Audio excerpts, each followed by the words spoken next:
to revenge with Lyra. We're taking your CAR and giving it to your sister as a New Year gift, my mom said, sipping tea like it was a casual weather update. I blinked. You're what? Dad folded his arms. She needs it more. You barely go anywhere. That was a lie. I worked 2 jobs, took night classes, and still managed every family errand they threw at me. That car? I bought it with my internship money and part-time cashier work during senior year. But to them, it was just another thing to give my perfect little sister, Callie. Callie, who wrecked her last 2 cars. Callie, who failed out of college and cried her way into second chances. Callie, who smiled smugly as my parents declared my car her fresh start. It's already decided, Mom added. You can use the bus until you sort something else out. I stared at them, numb. Not angry yet. Just cold. So cold that something inside me locked into place. This wasn't about a car. It was about how easily they erased me. I nodded slowly. All right, I said quietly. Let's make sure this new year is unforgettable. They smiled, thinking I meant forgiveness. They didn't know I meant a surprise they'd never recover from. For the next few days, I said nothing. I smiled when they handed Callie the keys like it was a coronation. I clapped during the countdown when the clock hit midnight, and everyone shouted, Happy New Year! And when my mom kissed my cheek and whispered, Proud of you for being so mature, I smiled again. But under that smile, I was busy laying groundwork. See, that car wasn't just mine emotionally. It was mine legally. Titled, insured, and registered under my name. They never even asked. They assumed I'd roll over like I always had. And I almost did, until I saw the gleam in Callie's eyes as she drove off blasting music, waving like I was the servant girl left behind.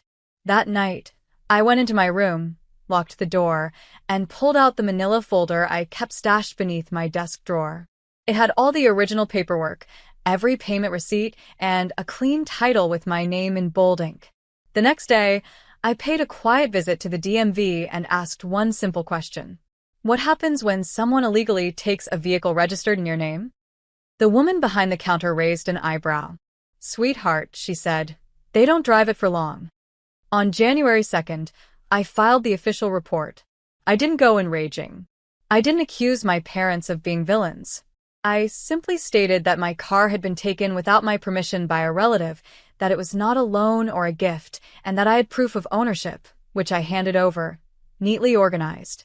The officer at the desk looked through it, nodded, and typed something into the system. Okay, Harper, he said. It's logged. If she gets pulled over, or if any parking violation is flagged, it'll hit as unauthorized use of a motor vehicle. That was all I needed. A small fuse, quietly lit. Meanwhile, at home, the family was celebrating Callie's new chapter. She posted photos with captions like, starting the year right with my new baby black heart, #blessed. Never mind that she hadn't earned a single cent of it. And me? I was back on the bus. 6 a.m. rides in freezing wind. Walking home in the dark. Every step hardened something inside me. Mom would occasionally ask if I was okay, and I'd say yes. Because I was okay. I wasn't angry anymore. I was focused. And they had no idea the new year they forced on me was also the one I'd chosen to end them in silence. On January 8th, I got a call from Callie. Hey, weird question, she said, fake casual. Did you, say something to someone? The cops flagged the car when I got pulled over for speeding. I paused. Let it simmer. Then I said, well, it's still in my name. Maybe they thought it was stolen. Okay, but Mom said it's mine now. She told you we were doing this for the family. For the family, I repeated slowly. Callie, I worked 2 jobs to pay off that car. She went silent, then snapped. You're seriously going to make this a big deal? You always do this. Act like the victim. I didn't answer. I just hung up. That evening, my parents cornered me in the kitchen. Dad slammed his palm on the counter. What is this nonsense about you reporting your own sister to the cops? I stared at him. Calm. Clear. It's not nonsense. It's theft. Mom laughed bitterly. You'd put your own blood through legal trouble over a car? No, I said. I'd hold my family accountable for treating me like furniture. The silence that followed was louder than any scream. For the first time, they looked at me not like their daughter, but like a problem they couldn't predict anymore. They tried to guilt-trip me the next morning. Mom made pancakes like it was some peace offering. Dad read his paper, humming. And Callie? She avoided eye contact entirely. So, Mom began, setting a plate in front of me. We talked last night. And maybe things got out of hand. I didn't touch the food. I'm listening. We just think, she continued, that if we all calm down, maybe we can reverse the report. Make it go away quietly. I almost laughed. Quiet was their favorite weapon. Silence, shame, secrets. Dad chimed in. And Callie's been really stressed lately. That car gave her a fresh start. You don't want to ruin that, do you? I looked up. You're asking me to undo my boundaries because your golden child got nervous. Harper. Mom snapped. But I wasn't done. I paid for that car. I earned it. And instead of celebrating that, you handed it to someone who thinks Instagram captions are work. Callie stood abruptly. You're just jealous. You always have been. No, I said. I just finally see the truth. This family doesn't value me. Only what they can take. That night, I moved into a friend's spare room. Quietly. No announcement. They thought I was bluffing. They were about to find out I wasn't. The next 2 weeks were blissfully silent. No texts. No calls. Just peace. Until I got a letter.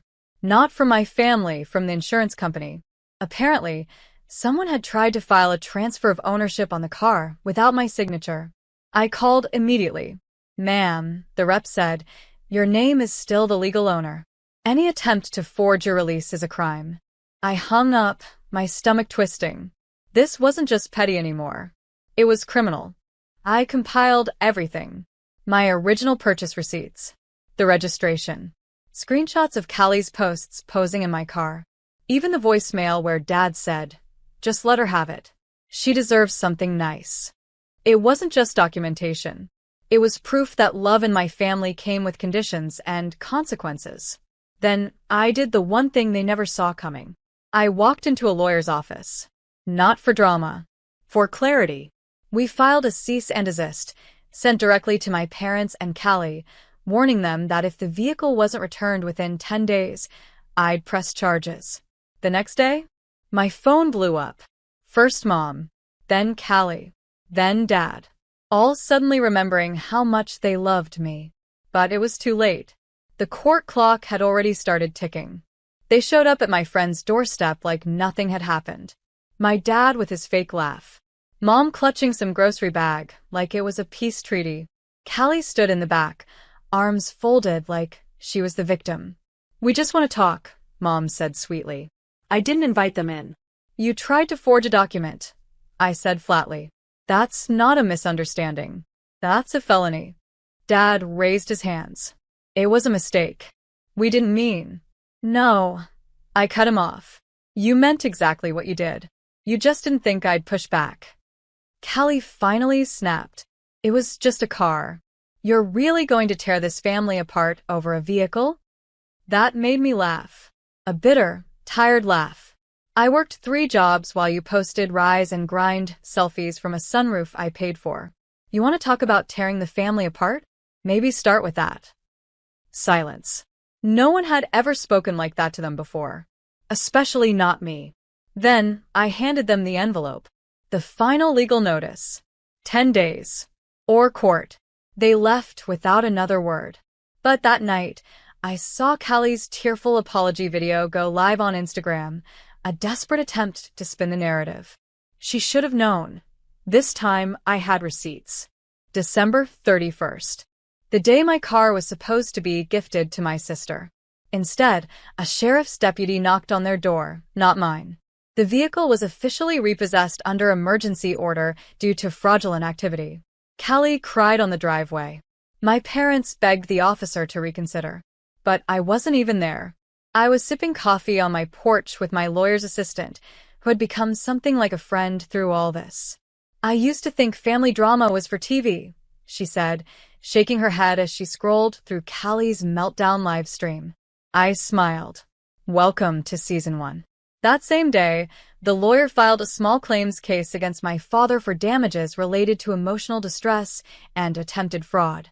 Not for money, for principle. The moment that sealed everything? A message from my dad. It read, "We never expected you to turn against us." I replied, "I didn't turn against you. I just stopped turning away."